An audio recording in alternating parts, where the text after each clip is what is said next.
தேவன் வெளிச்சம் உண்டாகக் கடவுது என்றார், வெளிச்சம் உண்டாயிற்று. ஆதியாகமம் 1:3. இன்னைக்கு எத்தனை பேருக்குள்ள உணர்ச்சி இருக்குது? தொட்டா கோபம் வருது, யாராவது நம்மளை திட்டினாலும் கோபம் வருது, யாரும் நம்மளை எதுவும் சொல்லக்கூடாது அப்படின்ற நம்ம நினைக்கிறோம். இன்றைக்கி இந்த டாப்பிக்கில் உணர்ச்சி இருக்கிறதா என்ற டாப்பிக்கில் நம்ம ஆண்டவருடைய தியானத்துக்குள்ளே போவோம். ஆதார வசனமாக எனக்கு உணர்வை தாரும், சங்கீதம் 119:34.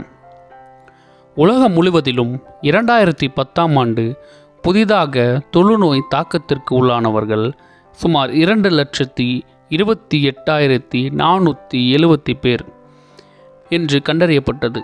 இதில் 1,26,800 பேர், அதாவது சுமார் 55.5% பேர் இந்தியர்கள். தொழுநோய் முற்றிலும் ஒழிப்பதற்கான பல முயற்சிகள் எடுக்கப்பட்டு வருகின்றன. இந்திய அரசு தொழுநோயை ஒழிக்க ஆண்டிற்கு ரூபாய் 45 கோடி செலவிடுகிறது. மகாத்மா காந்தி அவரது நாட்களில் தொழுநோயை ஒழிக்க அதிக பிரயாசப்பட்டார். எனவே அவரது இறந்த நாளான ஜனவரி 30 உலக தொழுநோய் தினமாக அனுசரிக்கப்பட்டு வருகிறது. அந்நாளில் தொழுநோய் இன்றும் இருக்கிறது. இதன் அறிகுறிகள் என்ன? தொழுநோயை சீரான சிகிச்சையால் குணப்படுத்த முடியும் என்பது போன்றவற்றை பொதுமக்கள் மத்தியில் விழிப்புணர்வு ஏற்படுத்துகின்றனர்.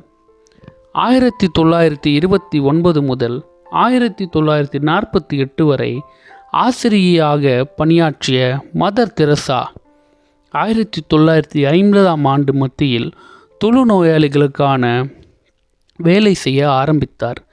இந்திய அரசாங்கம் கொடுத்த நிலத்தில் 1960ஆம் ஆண்டு தொழுநோயாளிகளுக்கென்று காலனி ஒன்று அமைத்து அதற்கு சாந்தி நகர் என பெயரிட்டார். அவர்கள் அங்கே கண்ணியமாக தங்கி வேலை செய்வதற்கு ஏற்பாடுகள் செய்து கொடுத்தனர்.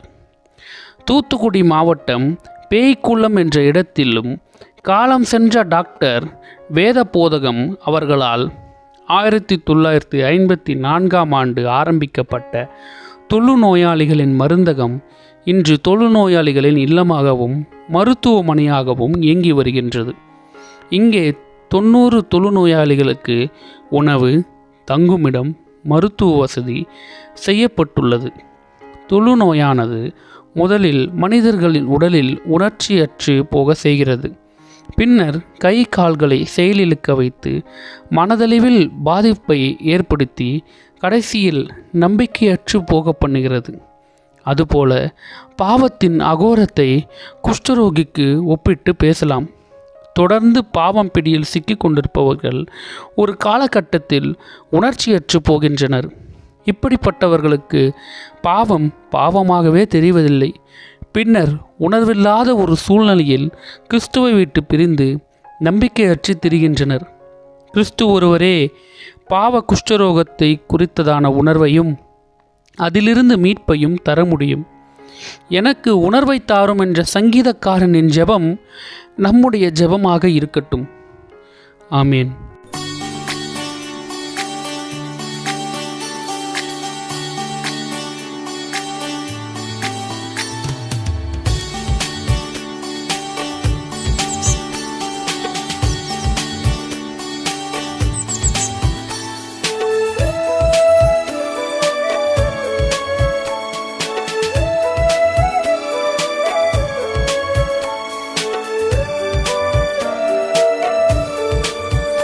வருவாய் தருணமிதுவே அழைக்கிறாரே, வல்ல ஆண்டவரே சுவண்டை.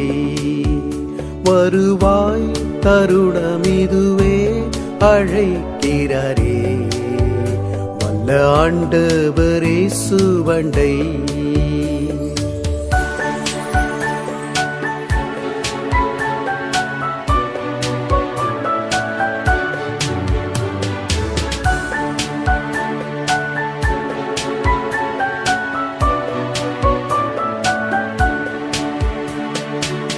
வாழ்நாளையெல்லாம் வீணாளாய் வரு நீரே தேவன் சர்வமும் வணங்கிடும் ராஜன் நீரே பரிசுத்த நீரே தேவன் சர்வமும் வணங்கிடும் ராஜன்